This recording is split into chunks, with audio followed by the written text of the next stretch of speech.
அன்புக்குரியவர்களை, இப்பொழுது நாம் ஆண்டவரை பார்த்து, ஆண்டவரே கர்த்தரே எங்கள் பாவங்களை மன்னியும் என நாம் ஜெபிப்போம். குறிப்பாக எல்லாருமே அமரலாம். இலக்கானது திருப்பலியிலே முடிவு அடைய வேண்டும். ஆகவே சிறுபாதை செய்துவிட்டோம், நாம் வீட்டுக்கு செல்வோம் என்று சொன்னால் முழுமையான ஆசீர் உங்களுக்கு இல்லை. ஏனென்றால் திருவருள் சாதனம் சொல்லும் பொழுது இந்த திருப்பலிக்கு இருக்கின்ற ஒரு மேன்மையும் மகத்துவமும் நாம் புரிந்து கொள்ள வேண்டும். ஆகவே கத்தோலிக்க திருச்சபையில் இருக்கின்ற மக்களே, நீங்கள் பேறு பெற்றுள்ளீர்கள் என்றால் முழுமையான ஒரு வெளிப்பாட்டை ஆண்டவர் நமக்கு இருக்கின்றார். இந்த நேரத்திலே, இந்த காலத்திலே நமக்கு ஒரு பெரிய ஒரு வெளிப்பாடு என்னவென்றால் திருப்பலி.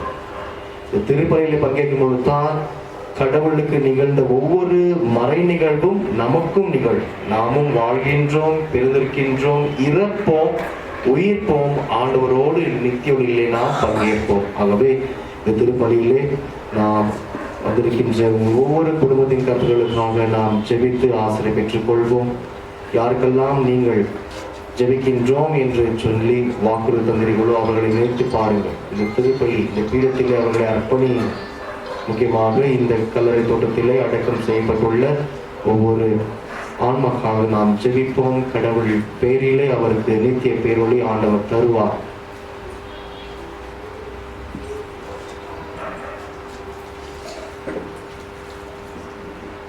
தந்தை, மகன், தூய ஆவியாரின் பெயராலே